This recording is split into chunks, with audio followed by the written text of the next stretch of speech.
हाय दोस्तों, welcome back to my channel the Desi Odyssey. आज मैं आपके साथ एक न्यूज़ शेयर करने वाला हूँ।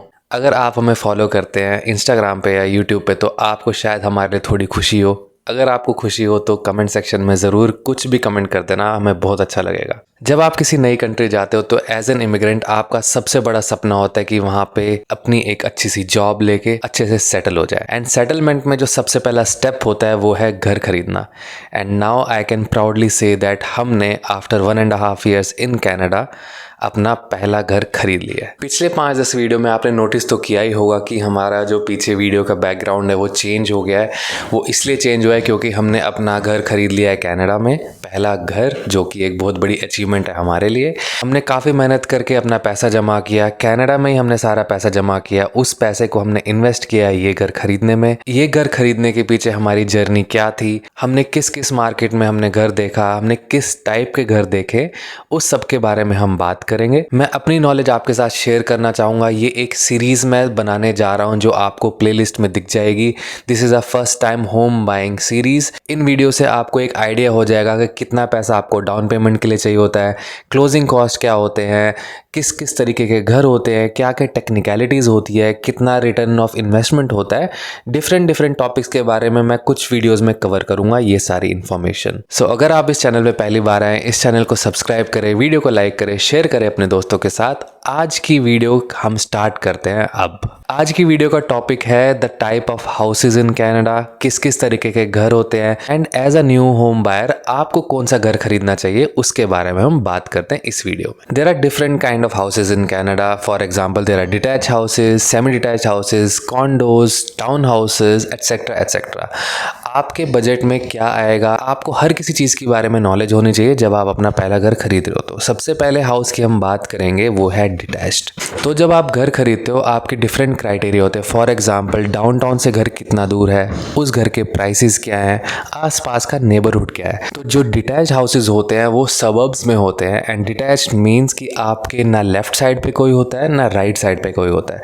सो it's an totally independent space. There is no interference of anyone on either of the sides. तो बेसिकली कोई भी वॉल आप शेयर नहीं कर रहे होते हो, आपके पास 100% प्राइवेसी होती है। जो घरों के साइज होते हैं वो काफ़ी ज़्यादा बड़े होते हैं। तो अगर घर पे एक हस्बैंड वाइफ हो एंड एक दो आपके बच्चे हैं तो बेस्ट थिंग जो आपके लिए होगी वो डिटैच्ड हाउस होगा। खूब बड़ा पीछे बैकयार्ड होता है एंड आपके बच्चे बाहर खेल सकते हैं। If you have a pet you can let them go in the backyard, वो बैकयार्ड में खेल सकते हैं। एंड काफ़ी ज़्यादा जो है एक इंडिपेंडेंट का माहौल होता है एक डिटैच्ड हाउस में। पर पते की बात यह है कि जो डिटैच्ड हाउसेज होते हैं, इन सारे हाउसेज के बारे में जिनके बारे में आगे डिस्कस करने वाले हैं, इनका प्राइस सबसे ज़्यादा होता है। दैट्स वाई ये आपको बेनिफिट देते हैं एक इंडिपेंडेंस का, एक सेंस ऑफ ओनरशिप का और प्राइवेसी का। अगले जो घर के बारे में हम बात करेंगे वो है semi detached house. Semi detached house वो हाउसेज होते हैं जो एक वॉल शेयर करते हैं। फॉर एग्जाम्पल दो घर होते हैं और दोनों के सेंटर में एक दीवार होती है। दोनों घरों का जो एक साइड होता है वो खाली होता है, वहाँ पे कोई इंटरफेरेंस नहीं होती। इन घरों के साइज भी काफ़ी बड़े होते हैं, इनमें भी बैकयार्ड बहुत बड़े होते हैं। ये डिटैच्ड हाउस से थोड़े कम प्राइस पॉइंट पे होते हैं। फॉर एग्जाम्पल अगर डिटैच्ड कोई 900K का होगा तो सेमी डिटैच्ड कोई 8 लाख के आसपास का होगा। सेमी डिटैच्ड हाउस भी ऐसे घर होते हैं जहाँ पे आप अपनी फैमिली अच्छे से बढ़ा सकते हैं। अगर आप कपल हो या आपके बच्चे हो या पेट्स हो या पेरेंट्स हो, अच्छे से आप सेमी डिटैच्ड हाउस में रह सकते हैं। बट अगर आपका बजट थोड़ा कम है तो आप डिटैच ना जाके आप सेमी डिटैच्ड हाउस ज़रूर खरीद सकते हैं। जो अगले टाइप के घरों की बात हम करेंगे वो होते हैं टाउन हाउसेज। टाउन हाउसेज में मल्टीपल वॉल शेयर होती है। फॉर एग्जाम्पल जो जैसे सेमी डिटैच में आपकी एक वॉल शेयर थी, टाउन हाउसेज में आपकी दोनों वॉल शेयर हो सकती है अनलेस आपका साइड लॉट हो। फॉर एग्जाम्पल आपका घर ऐसा हो सकता है कि सेंटर में होगा, लेफ्ट एंड राइट में आपके नेबर्स होंगे। सो आपकी दोनों वॉल शेयर होंगी एंड जो आपकी प्राइवेसी है वो थोड़ी कम होगी। फॉर एग्जाम्पल आप दीवार पे अगर कुछ भी मारोगे तो शायद अगली दीवार या अगले घर वालों को उसकी आवाज़ आ जाए एंड आप ज़्यादा नॉइसी भी नहीं हो सकते। एंड ऑब्वियसली जो टाउन हाउसेज का प्राइस होता है वो semi detach and detach houses से कम होता है। अगेन इसमें भी बैकयार्ड्स होते हैं, पैटियो होते हैं, बट कंपेरेटिवली कभी कभी थोड़े छोटे होते हैं in comparison to semi detach and detached houses. But mostly जो टाउन हाउसेज होते हैं ये डाउनटाउन से थोड़े पास में होते हैं। दैट्स वाई इनकी connectivity detached houses semi detached house से बेहतर हो सकती है इन सम सिनारियोस। तो अगर आप किसी भी सिटी के डाउनटाउन के आसपास रहते हो एंड आपका बजट थोड़ा कम है, then you can definitely go for a town house. बस ये ध्यान रखें कि आपको साइड लॉट चाहिए या कोई भी लॉट आपको चलेगा, वो अगेन आपके बजट पे भी डिपेंड कर सकता है। टाउन हाउसेज में ही एक और कैटेगरी आती है जिनको बोलते हैं कॉन्डो टाउन हाउसेज। अब कॉन्डो टाउन हाउसेज वो होते हैं जो टाउन हाउस होते हैं बट उनकी जो जैसे देख रेख होती है, जैसे गार्डनिंग होती है, स्नो रिमूवल होता है या फिर डिफरेंट तरीके की जो एक्टिविटीज़ होती हैं वो सारी एक फीस के अंदर कवर होती है। ये जो टाउन हाउसेज होते हैं ये फ्री होल्ड नहीं होते। दैट मीन्स कोई जो एक सर्विस प्रोवाइडर है वो आपको सर्विस प्रोवाइड करता है इन सारी चीज़ों के लिए, but this is not free. आपको एक प्रीमियम पे करना पड़ता है जिसको कॉन्डो फीस बोलते हैं, विच कैन गो अराउंड से $400 to $1,000 कितना भी। ये उतने भी फेमस नहीं है कनाडा में, बट अगर किसी का बजट कम होता है, किसी के पास डाउन पेमेंट के लिए कम पैसा होता है, वो कॉन्डो टाउन हाउस ले लेता है। And mostly these cases are nearer to the down towns.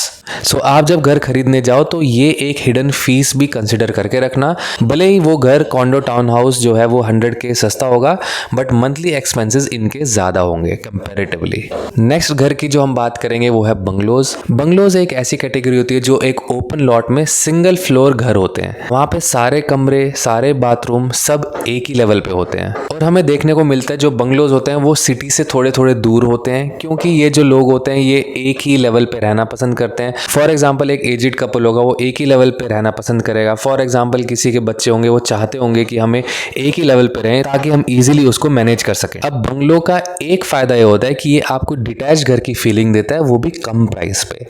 तो अगर आपके पास बजट ज़्यादा नहीं है एक डिटैच घर खरीदने का, आपको एक फीलिंग एक बंगलो दे सकता है, वो भी कम प्राइस पे। अगली जो कैटेगरी के बारे में हम बात करेंगे उनको बोलते हैं कॉन्डो या कॉन्डोमिनियम्स। कॉन्डोज जो हैं वो डाउनटाउन में होते हैं। फॉर एग्जाम्पल अगर आप टोरंटो जाएंगे आपको आगे पीछे हर जगह डाउनटाउन दिखेंगे। किसी भी जो मेजर सिटी में वहाँ पे जो मेजॉरिटी ऑफ घर होते हैं वो कॉन्डोज होते हैं। कॉन्डोज जो होते हैं वो टिपिकली काफ़ी छोटे होते हैं, से 450 स्क्वायर फीट से 600-650 स्क्वायर फीट। ये मोस्टली हाई राइज होते हैं। यहाँ पे अगर आप सिंगल हो या फिर आप एक कपल हो तो आप यहाँ पे अच्छे से रह सकते हो।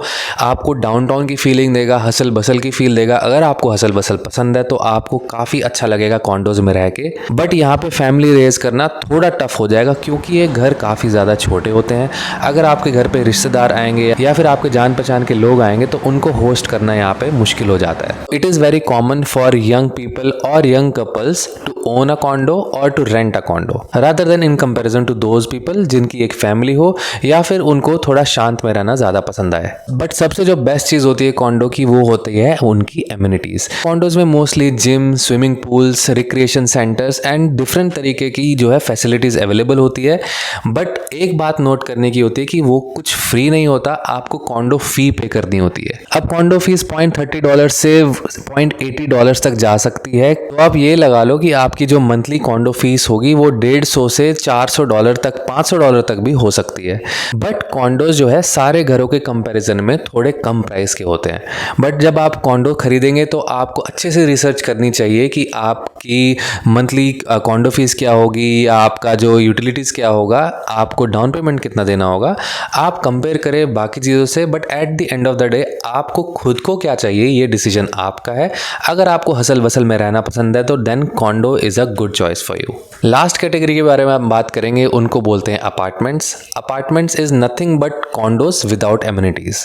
एंड अपार्टमेंट थोड़े से पुराने होते हैं। फॉर एग्जाम्पल जहाँ पे हम पहले रह रहे थे इससे पहले वो एक अपार्टमेंट था, वो एक कॉन्डो नहीं था। We were living on the 17th floor. जो एक बढ़िया चीज़ होती है अपार्टमेंट्स की वो होती है उनका साइज़। क्योंकि ये पुरानी बिल्डिंग्स होती हैं, इनका आर्किटेक्चर पुराना होता है, दैट्स वाई इनके जो साइजेस होते हैं वो बड़े होते हैं। हम 700 स्क्वायर फीट के एक 1 बेडरूम अपार्टमेंट में रह रहे थे जो कि आपको सुनाई नहीं देगा एक कॉन्डो के बारे में। कॉन्डो 450 से 550 या मैक्स 650 स्क्वायर फीट का होगा। These apartment buildings are old, that's why इनकी जो प्राइसेस होते हैं घर के वो भी काफ़ी सस्ते होते हैं। सो कनाडा में सबसे सस्ते घर अपार्टमेंट्स होंगे। अगर आपको घर खरीदने हैं and you want to just invest then apartment can be a good choice for you. अब एक ऐसी फैक्टर के बारे में बात करते हैं जो काफ़ी इन घरों में कॉमन होते हैं बट मोस्ट ऑफ द चीज़ों में कॉमन नहीं भी होता है, वो होते हैं बेसमेंट। तो mostly detached, semi detached and town houses में आपको बेसमेंट मिल जाएगा विच यू कैन यूज़ और which you can may be reconstruct and उसको आप लीगल बेसमेंट बना के आप रेंट आउट कर सकते हो। एंड दिस में गेट यू एडिशनल मनी जो आपकी जो है मॉर्गेज में आपकी हेल्प कर सकता है एंड साथ साथ आपके घर की इक्विटी बनाने में भी हेल्प करेगा। सो इन सारी चीज़ों की जो है आप रिसर्च अच्छे से करना, आप की जो मंथली इनकम होगी या फिर मंथली आपके एक्सपेंडिचर अच्छे से बैठ के पेन पेपर लगा के आप अच्छे से नोट डाउन कर लेना। एंड अगर आप चाहते हो कि आपको जो है मैक्सिमम बेनिफिट मिले तो आप ऐसा घर खरीदना जहाँ पे बेसमेंट हो या बेसमेंट बनाने की इन द फ्यूचर एक प्रोबेबिलिटी हो। तो ये थी मेरी आज की video type of houses in Canada के बारे में। अगर आपको इससे थोड़ी नॉलेज मिली हो तो आप इस वीडियो को लाइक एंड शेयर ज़रूर करना। मैं ऐसी वीडियोस आगे और लाने वाला हूँ मेरी होम बाइंग सीरीज़ में। आपको काफ़ी नॉलेज इसमें मिल जाएगी अगर आप फर्स्ट टाइम होम बायर हो तो। मैं बहुत सारे हाउस टूर्स भी लाने वाला हूँ, डिफरेंट सेमी डिटैच्ड घरों के। आपको जो है काफ़ी उससे देखने को मिल जाएगा कि घर कैसे होते हैं यहाँ पे अंदर से, किस तरीके का घर आपको मिल सकता है। सो अगर आपको मेरी वीडियो पसंद आई तो वीडियो को लाइक करें, शेयर करें अपने दोस्तों के साथ, सब्सक्राइब करें मेरे चैनल को the Desi Odissi. I will see you in the very next video. Till then, take care of your health and bye bye.